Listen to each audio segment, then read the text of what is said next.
നമസ്കാരം. അമേരിക്കയിലെ പ്രശസ്തയായ ഒരു ക്രിസ്തീയ എഴുത്തുകാരിയാണ് ലൈസ ടെർകസ്റ്റ്. അനുവാചകരുടെ ഹൃദയങ്ങളെ ആനന്ദിപ്പിക്കുന്ന വാഗ്ദരണികളോ കെട്ടുകഥകളോ അല്ല തൻ്റെ പുസ്തകത്തിലൂടെ അവർ പ്രസിദ്ധീകരിക്കുന്നത്. പകരം തൻ്റെ ജീവിതത്തിൽ സംഭവിച്ച യഥാർത്ഥ അനുഭവങ്ങളെ അടിസ്ഥാനമാക്കിയാണ് തൻ്റെ പുസ്തകരചനകൾ ഏറെയും അവർ നടത്താറുള്ളത്. ഏറെ ശ്രദ്ധേയമായ ന്യൂയോർക്ക് ടൈംസിൻ്റെ ബെസ്റ്റ് സെല്ലർ വിഭാഗത്തിൽപ്പെടുന്ന ലൈസയുടെ ഒരു പുസ്തകമാണ് it's not suppose to be this വേ.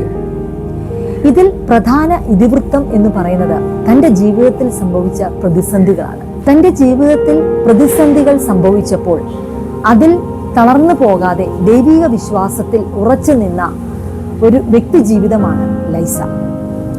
തൻ്റെ പുസ്തകത്തിലൂടെ അവർ ചിത്രീകരിച്ചിരിക്കുന്നത് തൻ്റെ ജീവിതത്തിൽ സംഭവിച്ച പ്രതിസന്ധികളെ കുറിച്ചാണ്. വളരെ ശാന്തമായി പോയിക്കൊണ്ടിരുന്ന തൻ്റെ ജീവിതത്തിൽ പെട്ടെന്നാണ് പ്രതിസന്ധികളും പ്രശ്നങ്ങളും ഉടലെടുത്തത്. താൻ ജീവനതുല്യം സ്നേഹിച്ചിരുന്ന ഭർത്താവ് ആർട്ട്, അദ്ദേഹം പെട്ടെന്ന് മദ്യത്തിനും മയക്കുമരുന്നിനും അടിമയായി.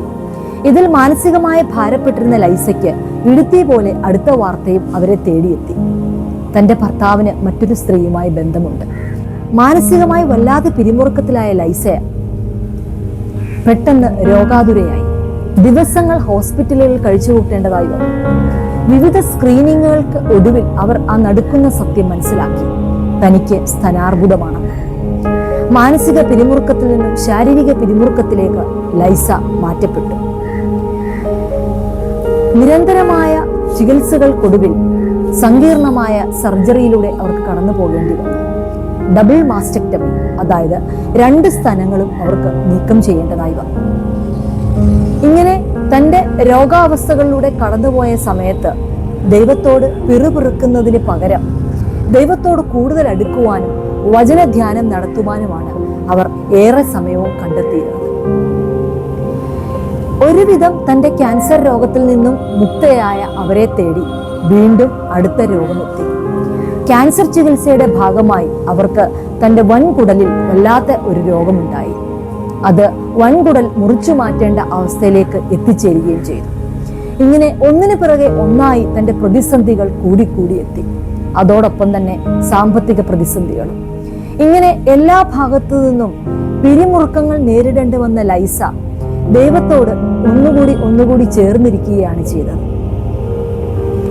അങ്ങനെ തൻ്റെ വിശ്വാസം കൈവിടാതെ ദൈവത്തിൽ ആശ്രയിച്ച ലൈസ തൻ്റെ പുസ്തകത്തിൽ രേഖപ്പെടുത്തിയിരിക്കുന്നത് ഇപ്രകാരമാണ്: ഭൂമിയിലെ പൊടിപടലങ്ങളിൽ നിന്നും ദൈവം മനുഷ്യനെ സൃഷ്ടിച്ചതുപോലെ എൻ്റെ ജീവിതത്തിൽ പ്രതിസന്ധികളുടെ പൊടിപടലങ്ങൾ വന്നെത്തിയത് പുതിയ സൃഷ്ടികൾക്ക് വേണ്ടിയെന്നാണ് ലൈസ തൻ്റെ പുസ്തകത്തിൽ രേഖപ്പെടുത്തിയിരിക്കുന്നത്.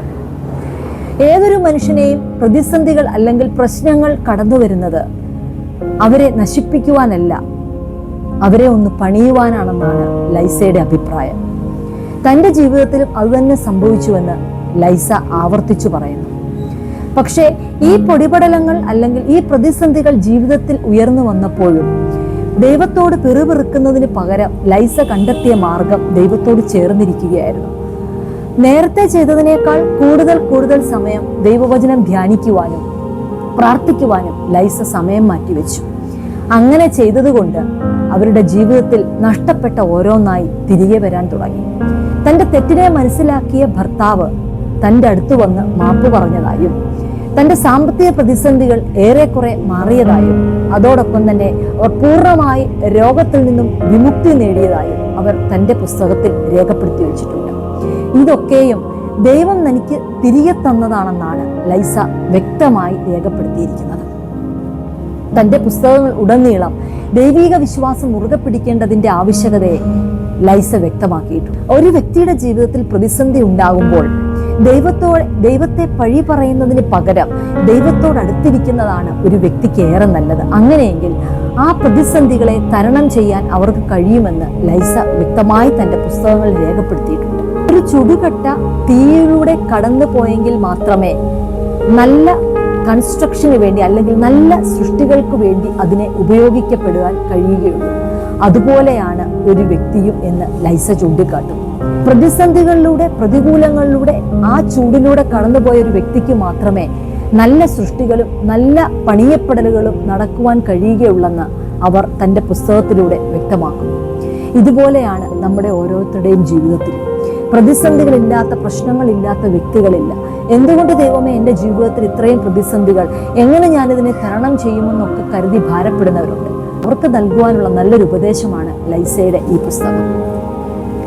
ചില പ്രതിസന്ധികളിലൂടെ കടന്നുപോയെങ്കിൽ മാത്രമേ നമുക്ക് പൊന്നുപോലെ പുറത്തു വരുവാൻ കഴിയുകയുള്ളൂ.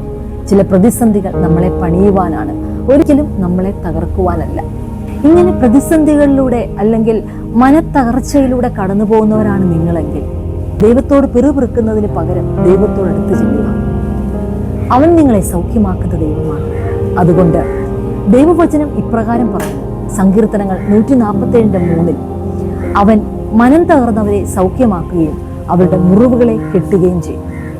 God bless you.